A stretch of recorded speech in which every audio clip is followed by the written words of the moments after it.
Hello friends, कैसे हैं आप दोस्तों। स्वागत है आपका आपके अपने चैनल अजब गजब संसार में। दोस्तों, कल रामनवमी थी, लेकिन रात को बारिश के कारण कई कार्य रुक गए। लेकिन फिर भी लोगों ने दिए जलाए। 7 बजे का टाइम था, लेकिन 7 बजे बहुत मूसलाधार बारिश आ गई, इसलिए कई लोग दीपक नहीं जला सके। लेकिन बाद में बारिश रुकने के बाद लोगों ने दीपमाला की और सब जगह अपने घरों के बाहर भी, मंदिरों में भी राम जी के नाम के दिए जलाए।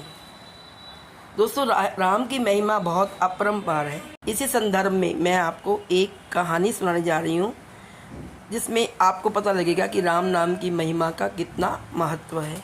तो आइए चलते हैं अपनी स्टोरी की तरफ। लेकिन स्टोरी स्टार्ट करने से पहले मेरी आपसे अनुरोध है कि यदि आप मेरे चैनल पर नए हैं तो प्लीज़ सब्सक्राइब कर लें और बेल का आइकन भी प्रेस कर लें। और यदि आपको मेरी स्टोरी अच्छी लगे तो इसे लाइक तथा शेयर अवश्य करें।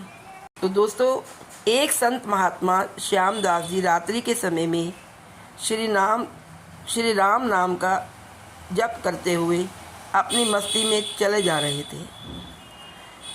रात का समय था। जाप करते हुए वह एक गहरे जंगल में से गुजर रहे थे।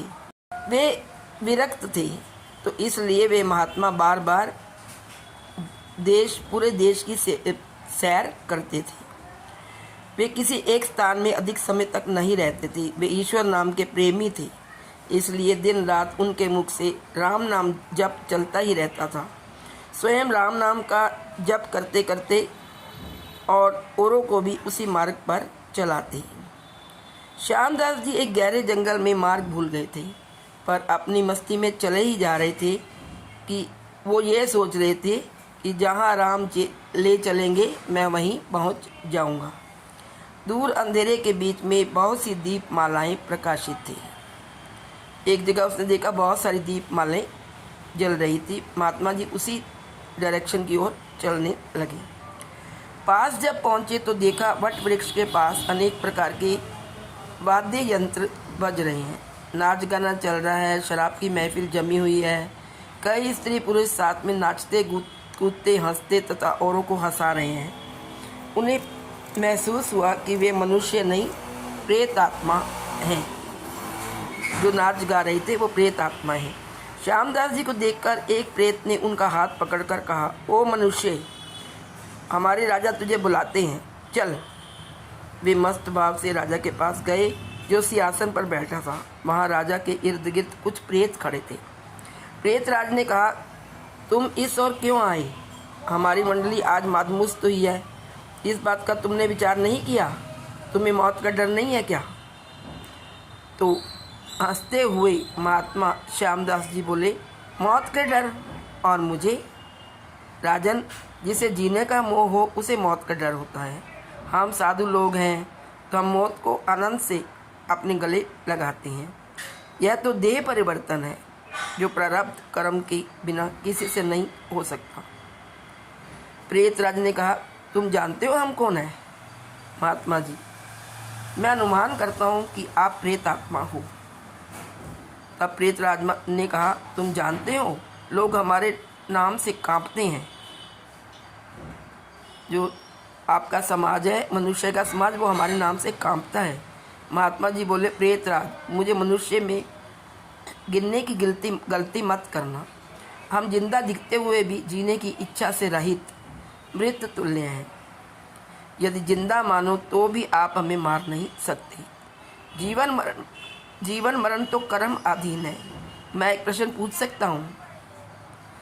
महात्मा की निर्भयता देखकर प्रेतों के राजा को आश्चर्य हुआ कि प्रेत का नाम सुनते ही मर जाने वाले मनुष्यों में से एक इतनी निर्भयता की बात कर रहा है। सचमुच ऐसे मनुष्य से बात करने में कोई हर्ज नहीं। तब प्रेतराज बोला, पूछो क्या प्रश्न है? महात्मा जी बोले, प्रेतराज, आज यहाँ आनंद उत्सव क्यों मनाया जा रहा है? प्रेतराज ने जवाब दिया, मेरी इकलौती कन्या योग्य पति न मिलने के कारण अब तक कुंवारी है, लेकिन अब योग्य जवाई मिलने की संभावना है। कल उसकी शादी है, इसलिए यह उत्सव मनाया जा रहा है। महात्मा ने हंसते हुए कहा, तुम्हारा जमाई कहाँ है? मैं उसे देखना चाहता हूँ। प्रेतराज बोले, जीने की इच्छा के मोह के त्याग करने वाले महात्मा, अभी तो वह हमारे पद प्रेत योनि को प्राप्त ही नहीं हुआ है। वह इस जंगल के किनारे एक गांव के श्रीमंत एक धनवान था जो श्रीमंत था, उसका पुत्र है।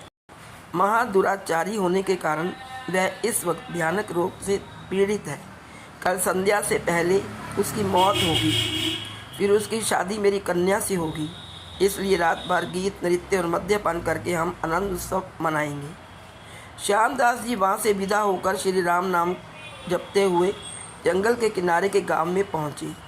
उस समय सुबह हो चुकी थी। एक ग्रामीण से महात्मा ने पूछा, इस गांव में कोई श्रीमान का बेटा बीमार है? ग्रामीण बोले, हाँ महाराज, नवलसा सेठ का बेटा सांकल चंद 1 वर्ष से रोगग्रस्त है।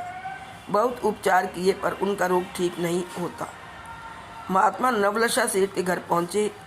सांकल चंद की हालत वाकई बहुत गंभीर थी। अंतिम घड़ियाँ थी, फिर भी महात्मा को देखकर माता पिता को आशा की किरण दिखी। उन्होंने महात्मा का स्वागत किया। सेठ पुत्र के पलंग के निकट आकर महात्मा राम नाम की माला जपने लगी। दोपहर होते होते लोगों का आना जाना बढ़ने लगा। महात्मा बोले, क्यों सांकल चंद, अब तो ठीक हो? सांकल चंद ने आंखें खोलते ही अपने सामने एक प्रतापी संत को देखा तो रो पड़ा। बोला, बाप जी, आप मेरा अंत सुधारने के लिए पधारे हो। मैंने बहुत पाप किए हैं, भगवान के दरबार में क्या मुख दिखाऊंगा? फिर भी आप जैसे संत के दर्शन हुए हैं, ये मेरे लिए शुभ संकेत है। इतना बोलते ही उसकी सांस फूलने लगी और वह खांसने लगा। महात्मा बोले, बेटा निराश न हो, भगवान राम पतित पावन है। तेरी यह अंतिम घड़ी है, अब काल से डरने का कोई कारण नहीं। खूब शांति से चित्त वृत्ति के कारण तमाम वेग को रोककर श्री राम नाम के जप में मन लगा दो और राम नाम के जप में लग जाओ। शास्त्र कहते हैं, दिन ढलते ही सांकल चंद की बीमारी बढ़ने लगी। वैद्य हकीम बुलाए गए, हीरा भस्म आदि कीमती औषधियाँ दी गई, किंतु अंतिम समय आ गया। ये जानकर महात्मा जी ने थोड़ा नीचे झुककर उसके कान में राम नाम लेने की याद दिलाई। राम बोलते ही उसके प्राण पखेरु उड़ गए।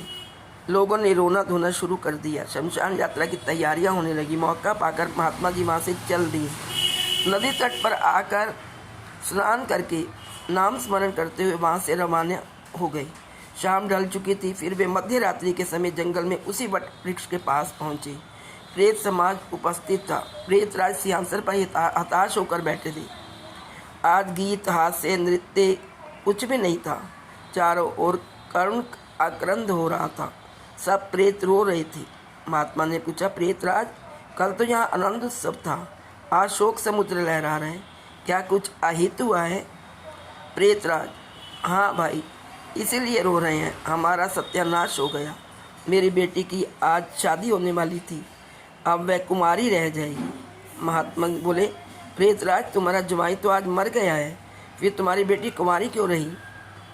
प्रेतराज ने चिढ़ कर कहा, तेरे पाप से मैं ही मूर्ख हूँ कि मैंने कल तुम्हें सब कुछ बता दिया, तूने हमारा सत्यानाश कर दिया।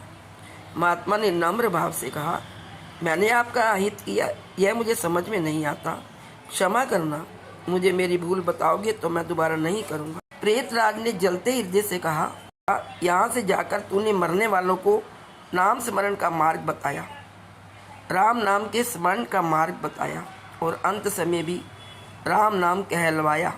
इससे उनका उद्धार हो गया और मेरी बेटी कुंवारी रह गई। महात्मा जी बोले, क्या सिर्फ एक बार नाम जप लेने से वह प्रेत योनि से छूट गया? आप सच कहते हो? प्रेतराज बोले, हाँ भाई, जो मनुष्य राम नाम जप करता है वह राम नाम जप के प्रताप से कभी हमारी योनि को प्राप्त नहीं होगा। भगवान नाम के जप में नरकोद्धारणी शक्ति है। प्रेत के द्वारा राम नाम का यह प्रताप सुनकर महात्मा जी प्रेम आश्रु बहाते हुए भाव समाधि में लीन हो गए। उनकी आंखें खुली, तब वहाँ प्रेत समाज नहीं था। बाल सूर्य की सुनहरी किरणें वट वृक्ष को शोभायमान कर रही थी। जय श्री राम, जय श्री राम।